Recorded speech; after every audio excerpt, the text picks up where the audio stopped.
Olá, boa noite. Eu sou Gustavo Manso e o tema do nosso bate-papo de hoje é sobre um assunto que eu acho bastante interessante, principalmente para os estudiosos de direito processual civil. Hoje nós vamos falar de petição inicial.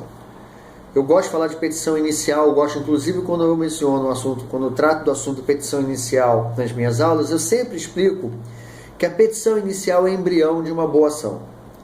Quanto melhor é a petição inicial, mais segura é a ação. Quanto melhor o advogado se atenta aos pressupostos processuais, mais segurança ele consegue na hora de interpor a ação. A petição inicial, ela é a peça principal, ela é a peça que dá início ao processo, né? O autor peticiona por meio da petição inicial, provoca o Poder Judiciário, né? O princípio da inércia, o Poder Judiciário, especialmente no direito civil, ele não age por conta própria, ele precisa ser provocado pela parte interessada. Uma vez a parte interessada peticiona, entra com a petição inicial, aí sim ele movimenta, né, o judiciário, o Poder Judiciário, e o réu vai responder também com uma petição adequada, né, a resposta do réu. Normalmente a defesa de mérito é feita pela contestação. Mas vamos tratar de petição inicial. A petição inicial, ela é a peça de interposição do processo civil. Ela também é conhecida como petição exordial ou peça vestibular. A petição inicial, ela era tratada no artigo 282 do Código de 73 e agora, no Código de 2015, ela é tratada no artigo 319. Basicamente, meus amigos, não houve mudanças significativas no assunto petição inicial. Mas houveram 3 mudanças que eu gostaria de destacar, que eu acho que são muito interessantes para os estudiosos de direito civil. Processual civil. Muito bem, então vamos lá.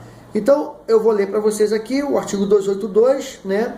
Basicamente, o caput dos artigos não mudaram. Tanto 282 no Código de 73, quanto para o artigo 319 no Código de 2015. E aí o caput do artigo diz o seguinte: a petição inicial indicará. O caput do artigo da petição inicial, do 319, é o mesmo do artigo 282 do CPC de 73. Então, vamos lá. A petição inicial indicará, isso aí não houve mudança. As mudanças começam agora. Inciso 1º, o juízo a que é dirigida. O inciso 1º do artigo 319 do novo CPC trata: a petição inicial indicará, é o caput. Inciso 1º, o juízo a que é dirigida. No Código de 73, o inciso 1º vinha com a seguinte descrição: o juízo ou tribunal a que é dirigida. Ou seja, o inciso 1º do artigo 282 do Código de 73, ele mencionava a palavra tribunal. Eu suponho que o legislador tenha retirado a expressão tribunal, uma vez que a petição inicial é uma peça de interposição do juízo monocrático, né? Ela é a peça que começa o processo, a fase cognitiva do processo, o processo de conhecimento. Então, ela não é protocolada para o juízo de 2º grau, ela não é protocolada para o Tribunal de Justiça, ela é protocolada para a vara civil, ou para a vara de família, ou para a vara de fazenda pública, enfim, para o juízo orfanológico. Então, a grande diferença no inciso 1º é a exclusão da palavra tribunal, ficando tão somente o juízo a que é dirigida. Aí partimos para o inciso 2º, e esse inciso 2º, para mim, é o que traz as mudanças mais significativas no Instituto Petição Inicial, no novo Código de Processo Civil de 2015. Vou ler para vocês. O inciso 2º trata os nomes, prenomes, estado civil, e prestem bem atenção, a existência de união estável. Isso é muito legal. O Código Civil já vinha reconhecendo o Instituto da União Estável. Informativos do STJ e do STF, bem como resolução do NCNJ, já tratava a questão também da união estável. Mas faltava o Código de Processo Civil tratar desse assunto.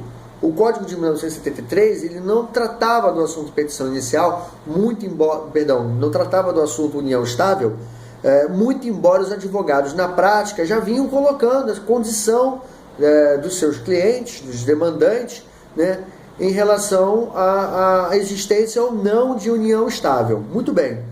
Então, o inciso 2º do antigo artigo 282, ele só tratava da seguinte forma: os nomes, prenomes, estado civil, profissão, domicílio e residência do autor e do réu. Ponto.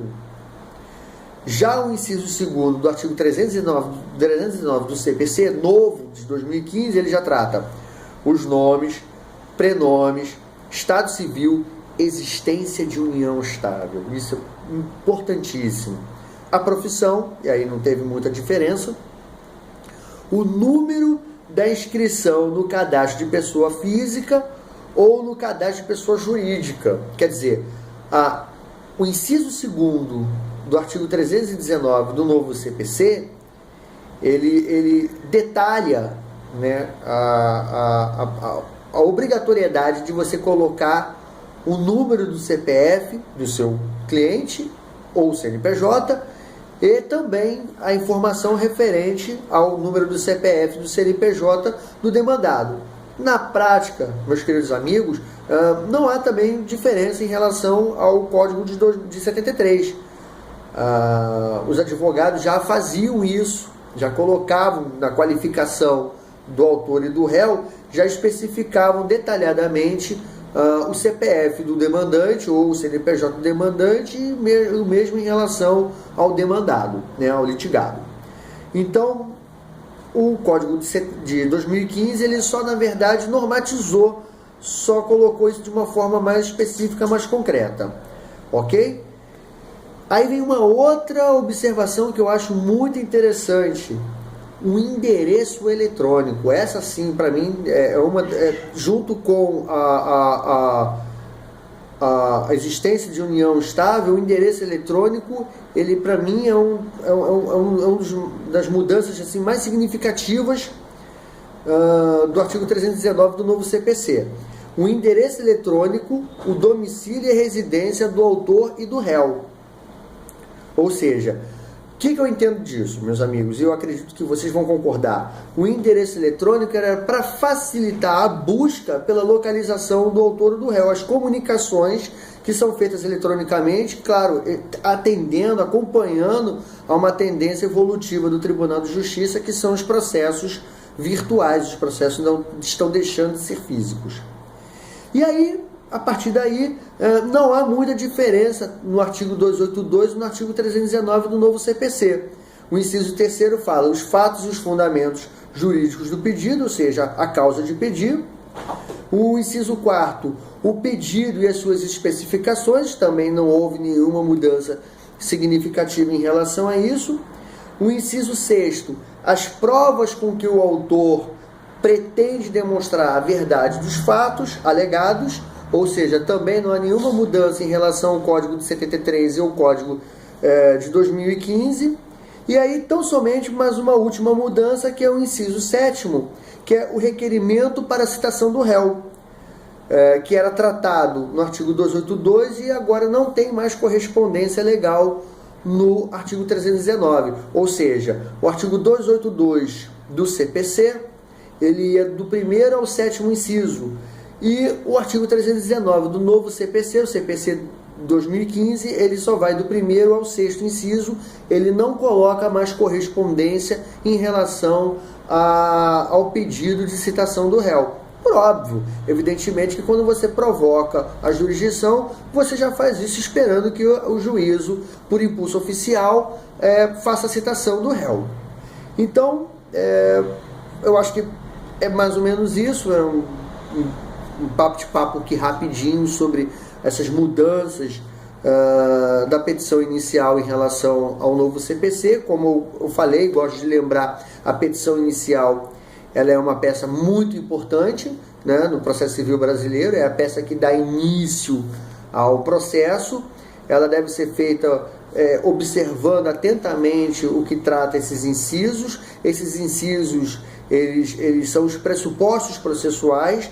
Na ausência de qualquer um desses incisos, o juiz irá determinar a emenda inicial no prazo de lei, e aí, não emendando inicial, o processo pode ser até extinto. Então é muito importante que o operador de direito, seja ele advogado, seja ele defensor público ou qualquer outra função que pratica o exercício da advocacia, se atente a esses incisos aqui do novo CPC, do artigo 319.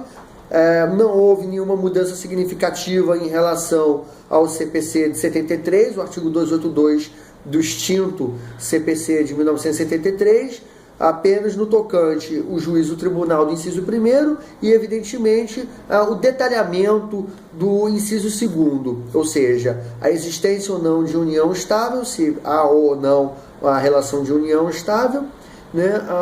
O CPF e o CNPJ do autor e do réu, e isso o advogado já vinha praticando mesmo, qualquer petição inicial anterior ao Código de 2015 vocês já poderão observar. E finalmente o endereço eletrônico junto com a união estável, eu acho que são as mudanças mais significativas nesse instituto da petição inicial. E aí, atendendo esses institutos, consequentemente a petição inicial será acolhida, não haverá nenhuma restrição jurídica em relação a essa, o processo irá seguir com segurança e fatalmente o autor terá pelo menos uma resposta do poder público, do poder judiciário. Então é isso, meus amigos, eu vou fechando aqui, finalizando aqui o nosso bate-papo. Foi um prazer imenso estar com vocês mais uma vez, espero que vocês gostem, e vamos bater um papo mais em breve, um novo vídeo aí para falar de processo civil ou de direito civil, tá bom? Eu sou Gustavo Manso e até a próxima, se Deus quiser. Um abraço, uma boa noite, fiquem com Deus. Tchau, tchau.